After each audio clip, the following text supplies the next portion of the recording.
We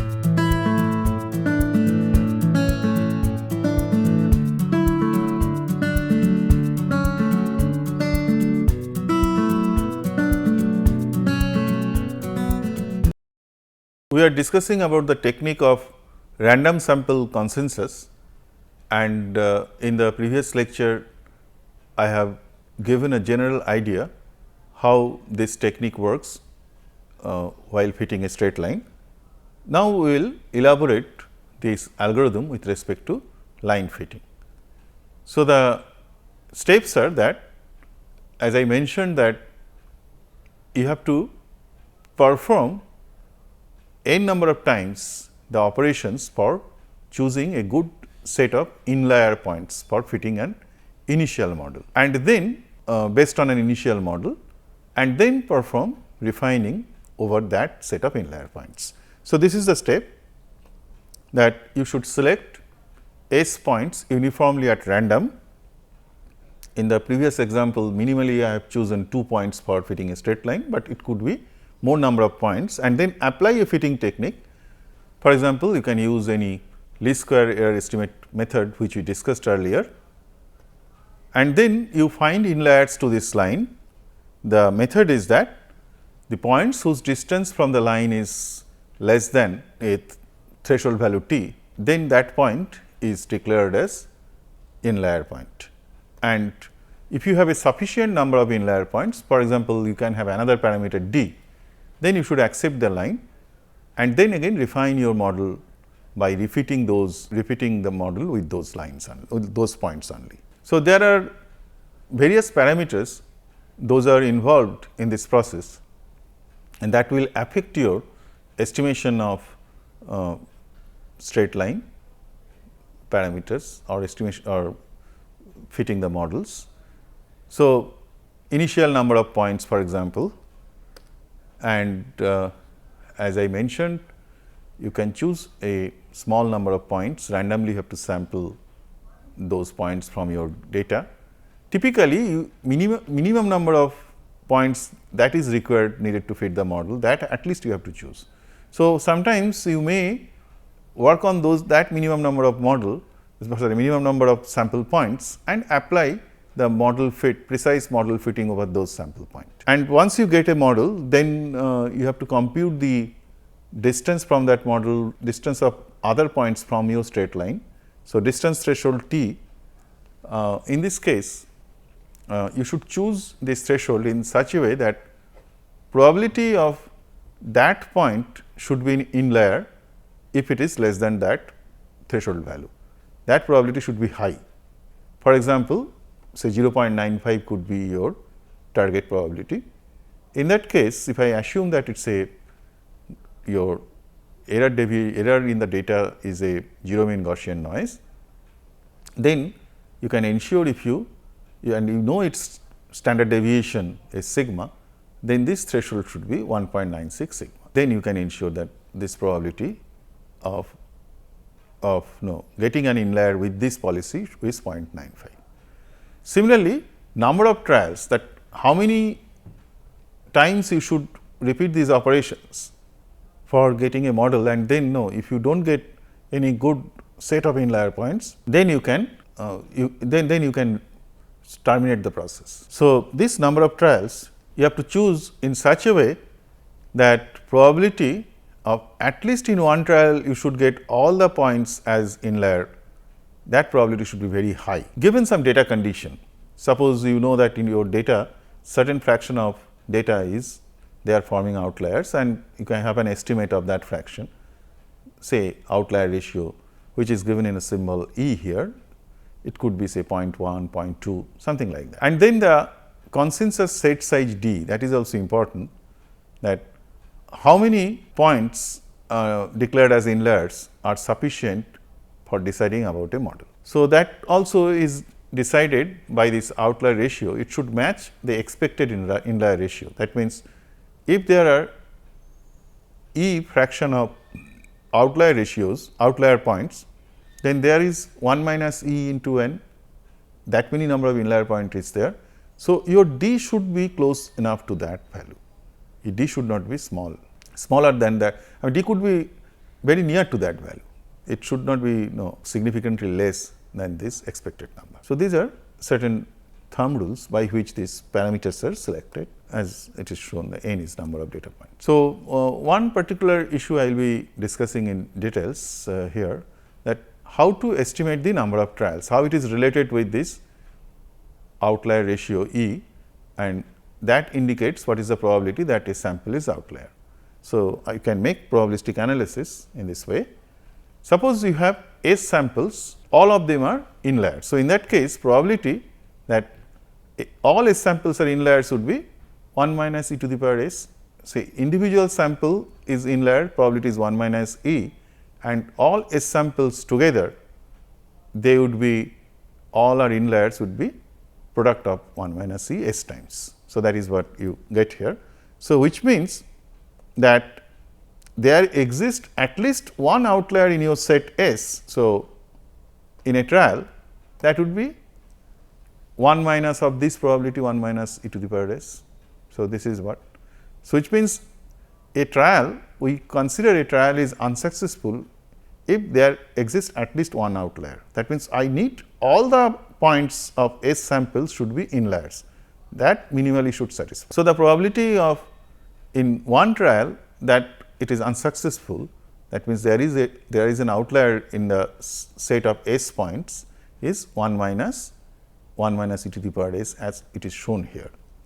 Then for n trials that none of them contains any successful, it is the product of this n times. So, it is this raised to the power n should give you that probability, and 1 minus of that would give you the probability that there is at least one trial where you get all the inlier points. So, that is what, that probability that all n trials have an outlier, as I mentioned, that value should be raised. So, at least one random trial, one trial is free from any outlier. If I consider that probability p, that is the desired feature of your algorithm, say p, which could be very high value, say 0.99, that should be. So, your n is related to that value in this fashion. So, the probability of failing in all n trials is 1 minus e to the power s to the power n, that should be equal to 1 minus, and this gives you the relationship between n p involving s and e. So, this is how the theoretical estimate of n could be found given the data conditions where outlier ratio is given, and all other parameters of algorithms are also specified.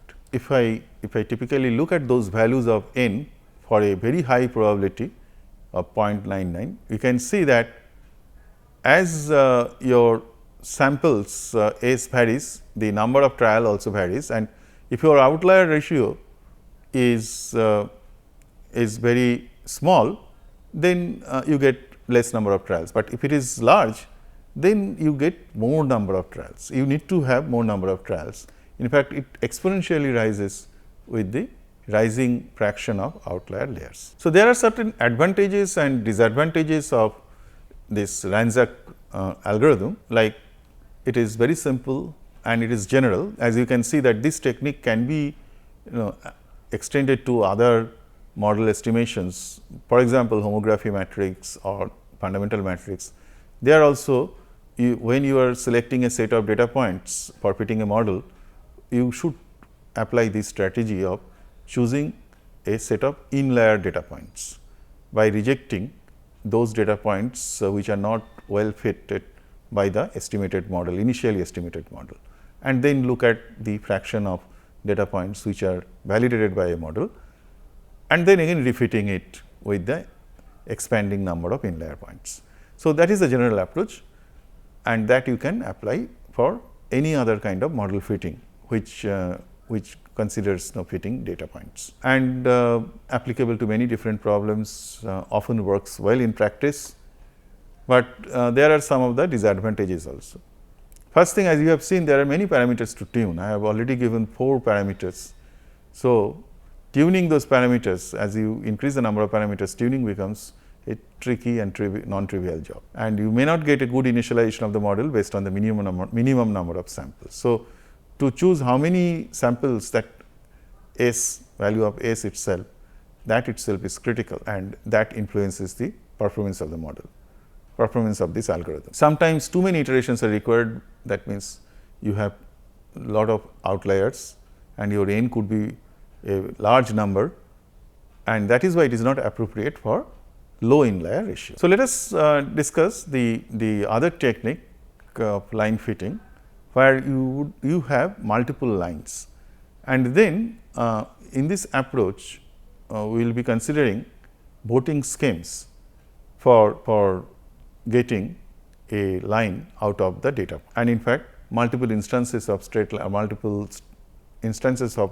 similar models out of a data point. In this case, these are all straight lines. So, the idea, the general approach of this voting scheme is that let each feature vote for all the models that are compatible with it. So, if the feature is noisy, then the consistency of voting would not be there. So, only voting from the less noisy features, they would be quite consistent, and overall effect would be that the mostly voted models, they will consistently describe those good set of points. And also in this case, missing data, if it is missing data is also there, that can be also handled, because though from the you do not get any vote from the missing data, since you are getting vote from other data, and by accumulating these votes you may get a good model. So, let me describe this particular technique with respect to line fitting using Hopf transform, which follows this approach. You consider a set of points which has been shown here in the image space by circular dots, and as we can understand that in fact there is a straight line passing through these dots. So, what we are trying to do here, that for every point we would like to see that what are the possible straight lines that could pass through that point, which means now if I go to the space of straight lines representations, that parametric space of M and B, then which pairs of M and B will be describing those straight lines which passes through any point. Just to elaborate that concept, consider a particular point, say this point. Now, with respect to this point, there are straight lines passing through them, say this is described by in the parametric space by M1 B1, M2 B2, like this. So, in your parametric space, suppose this cell is M1 and say this is B1, and then this cell has a vote for this point. Similarly, say this cell is M2 and say this is B2. So, this also has a vote. In this way, in the parametric space, you find out all possible combinations of M and B which can provide you those straight lines. So, we will see mathematically how this could be computed, but this is the idea. So, you accumulate votes for all instances of these point sets.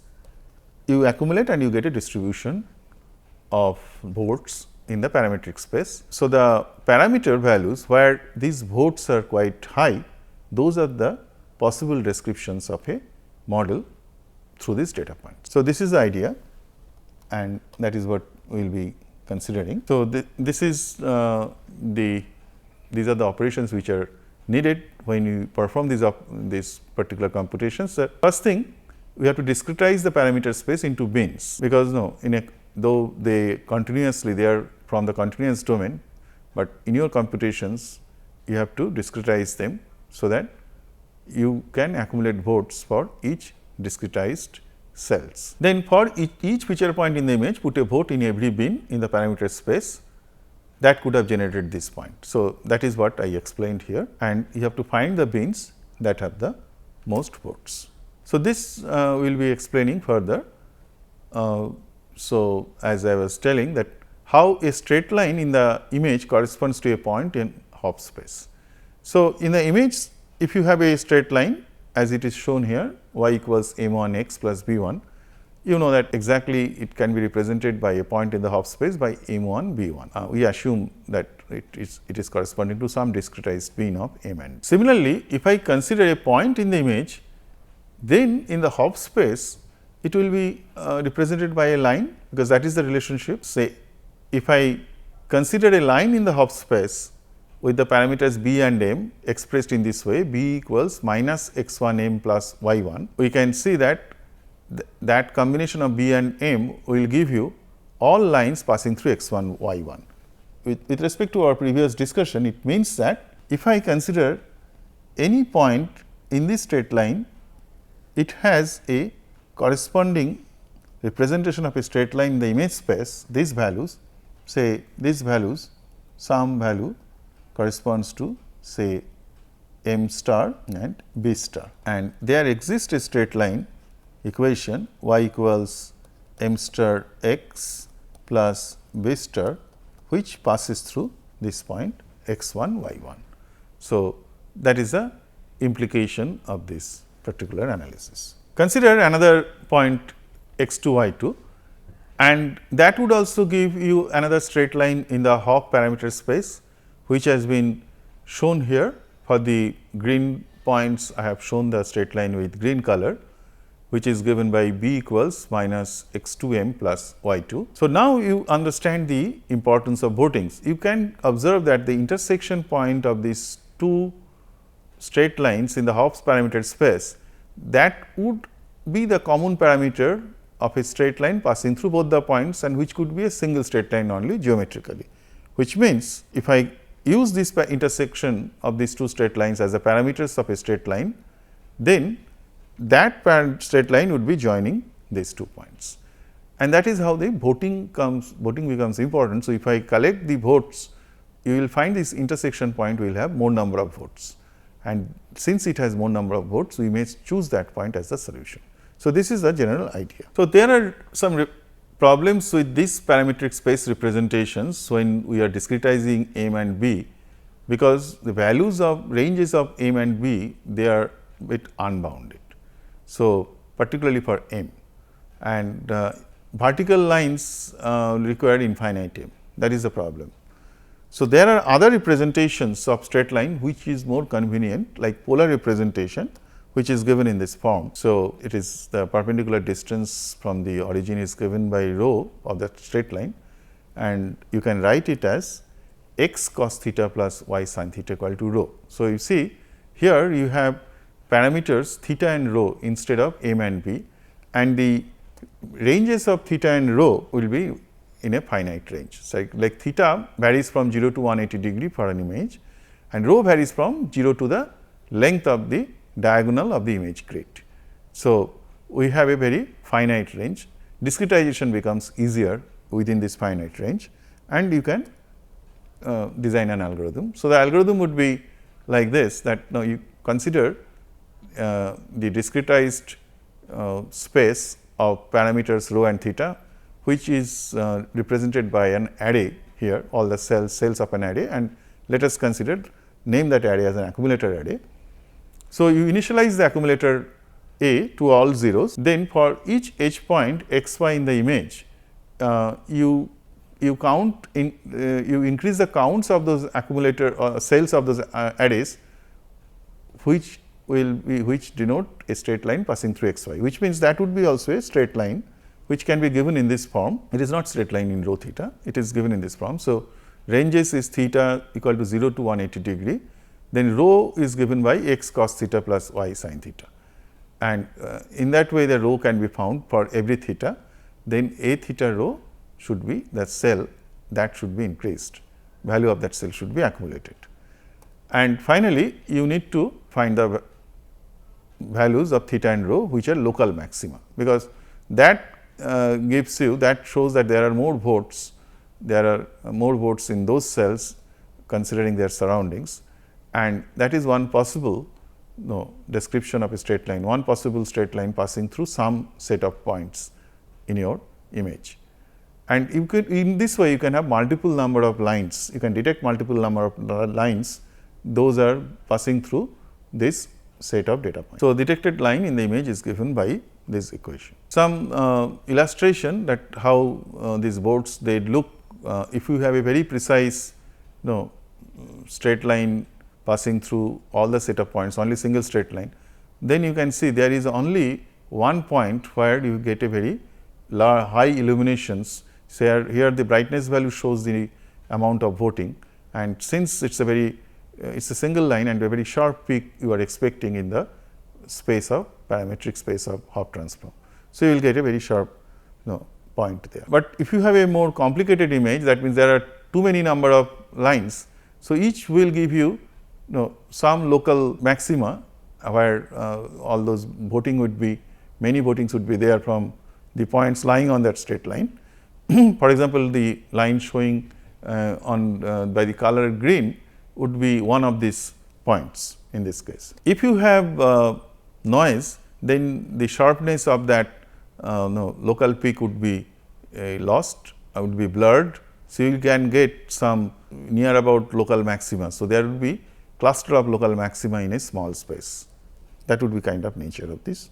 So, these are some situations, and one of the major problem or major issue in applying Hopf transform that is that how to deal with noise. In that case, you should require an appropriate resolution of discretization of the grid, because if you have two coarse grid in the parametric space, then large boards in a cell for accumulating too many different lines correspond to a single bucket. If it is too fine, then you may miss lines as some points may not be exactly collinear and which voting different buckets. So, you should have an appropriate resolution, and other than this you should smooth the accumulator array to reduce the effect of ripples, effect of rippling local maximas, and sometimes you try to get rid of irrelevant features, that means the outliers which may cause problem. So, you fit and you take the edge points with significant. So, in this case you consider those points which have a strong gradient magnitude and use them for your fitting. So, here we come to the end of this particular topic, and let me summarize what we discussed in this topic of feature matching and model fitting. So, in feature matching we have discussed about different distance functions and similarity measure, and then we also considered different policies of matching, like you can use a fixed threshold value to report the matching points, and within that neighborhood of a point. Then you can also choose a precise nearest neighbor, that is as a matching point or matching feature, or you can use nearest neighbor with distance ratio. That policy using from the query point, you can find out, you can use this measure to compute a matching feature point. The indexing and hashing, it would make your your computation efficient, and in particular with respect to these feature vectors, you can exploit the geometry, and you can use the indexing schemes like KD tree or for hashing locality sensitive hashing schemes that we discussed. For comparing histograms, we discussed about different some of the special distance functions other than using the norms, LP norms with the histogram correspondingly histogram bins values.